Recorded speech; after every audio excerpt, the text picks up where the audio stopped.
नमस्कार दोस्तों, आपका हमारे चैनल पर स्वागत है। दोस्तों, आज की इस वीडियो में हम पढ़ने वाले हैं बाल मुकुंद गुप्त द्वारा लिखा गया निबंध मेले का ऊंट। दोस्तों, वीडियो को अंत तक जरूर देखिएगा, आपके लिए बहुत ही महत्वपूर्ण होने वाली वीडियो। चलिए शुरू करते हैं। पहले हम बाल मुकुंद गुप्त के बारे में थोड़ी सी जानकारी ले लेते हैं। बाल मुकुंद गुप्त का जन्म 14 नवंबर 1865 ईस्वी में रेवाड़ी जिले के गुडियानी गांव में लाला पूरणमल के यहाँ हुआ था। कहाँ हुआ था? गुडियानी गांव में, जो रेवाड़ी जिले में है। और यह रेवाड़ी जिला जो है अब झज्जर जिले में आता है। गुप्त जी की आरंभिक शिक्षा गांव में ही हुई थी।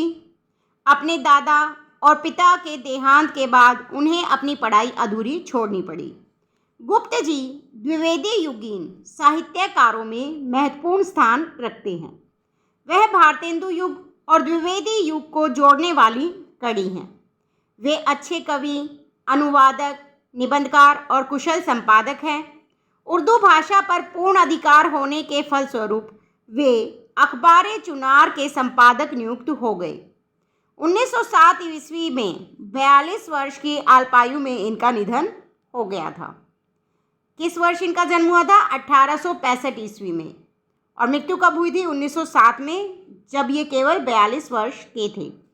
श्री शंभू के चिट्ठे और खत इनके सर्वाधिक लोकप्रिय व्यंग्यात्मक, सामाजिक और राजनीतिक निबंधों के संग्रह हैं।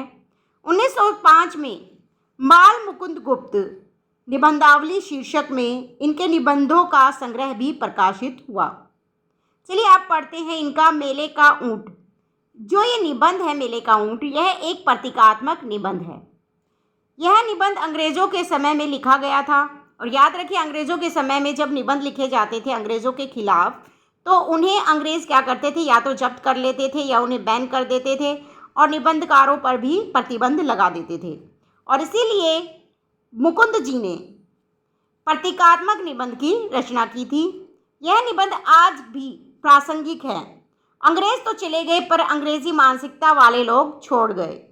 इस निबंध में ऊंट भारतवासियों का प्रतीक है और मारवाड़ी लोग अंग्रेजों के प्रतीक हैं।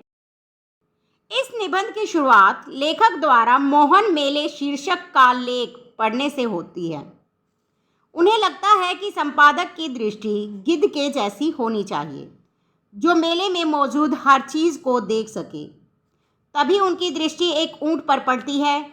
बहुत से लोग मेले में ऊंट की सवारी का आनंद तो लेते हैं, परंतु ऊंट की उपलब्धियों या उपयोगिताओं के बारे में कोई नहीं जानता। लोग मेले में ऊंट को देखकर हंसते हैं। कुछ कहते हैं कि कलकत्ता में ऊंट नहीं होते। मोहन मेले वालों ने इस विचित्र जानवर को दर्शन के लिए रखा है। लेखक कहते हैं कि जो मेला शीर्षक है, मोहन मेले शीर्षक नाम से जो लेख लिखा गया है, उसमें उस मेले के बारे में बताया गया है जहाँ पर मेले की सभी चीज़ें मौजूद हैं। वहाँ पर एक ऊंट भी बैठा हुआ है। लोग उस ऊंट को देखकर हंसते हैं। लोगों को उनकी सवारी करने में मज़ा आता है, लेकिन ऊंट की उपयोगिता क्या है, महत्व क्या है, ये किसी को नहीं मालूम। मेले में जो मारवाड़ी लोग हैं वो भी लोग आते हैं। लोग जो होते हैं वो मेले में ऊंट को देखते हैं एक तरफ बैठा हुआ। तो उनमें से कुछ लोग कहते हैं कि कलकत्ता में ऊंट नहीं होते। मोहन मेले वालों ने इस विचित्र जानवर को दर्शन के लिए, मतलब लोगों को दिखाने के लिए यहाँ बुलाया है, यहाँ रखा है। तभी वहाँ कुछ मारवाड़ी बाबू आए और छुप छुप कर ऊंट को देखने लगे। इस पर ऊंट को बहुत गुस्सा आया। उसने होठों को फड़फड़ाते हुए थूथनी फटकारी। लेखक ने सोचा कि ऊंट मारवाड़ी बाबुओं से कुछ कहेगा। सोचा कि चलो देखते हैं कि वह क्या कहेगा। ऊंट की बोली समझ में आवेगी। लेखक सोचने लगता है कि क्या वह ऊंट की बोली समझ सकता है, लेकिन क्योंकि वह मारवाड़ियों की भाषा समझ लेता है, तो क्या मारवाड़ के ऊंट की बोली नहीं समझ पाएगा? इतने में ऊंट ने मारवाड़ी बाबुओं की ओर थूथनी करके कहा, बेटा तुम बच्चे हो, तुम क्या जानोगे? यदि मेरी उम्र का कोई होता तो वह जानता। तुम्हारे बाप के बाप जानते थे कि मैं कौन हूँ, क्या हूँ। ऊंट कहना चाहता है कि तुम तो बच्चे हो, तुम्हें नहीं पता होगा कि मैं कौन हूँ। क्यों?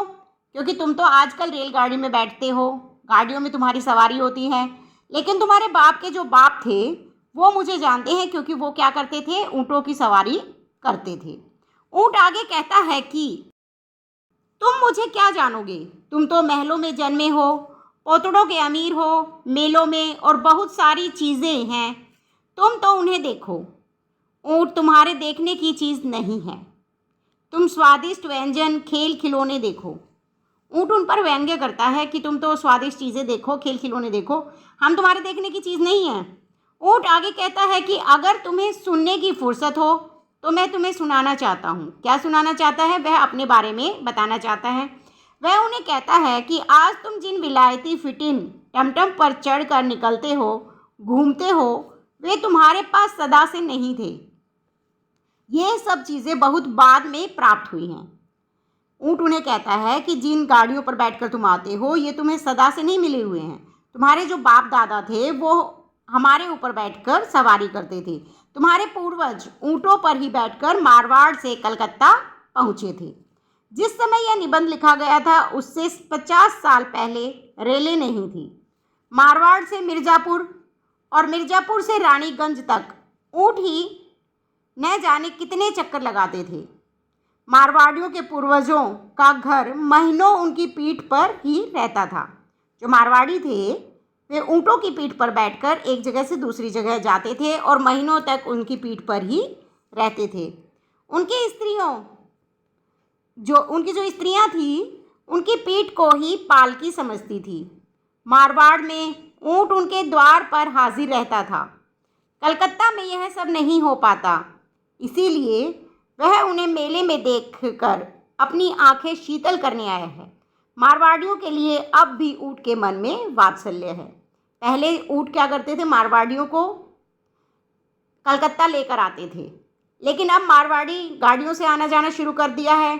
लेकिन ऊँट के मन में उनके लिए जो वात्सल्य है वो आज भी है, इसीलिए ऊँट मेले में आया है उन मारवाड़ियों को देखने के लिए। ऊँट कहता है, मैं ही हल चलाकर तुम्हारे खेतों में अन्न उपजाता था और मैं ही चारा आदि पीठ पर लादकर तुम्हारे घर पहुंचाता था। ऊँट बताता है कि कलकत्ते में जो जल की कलें हैं, गंगा जी है, जल पीने वाले हैं, परंतु तुम्हारी जन्मभूमि पर मेरी पीठ पर लादकर कोसों से जल आता था और तुम्हारी प्यास बुझाता था।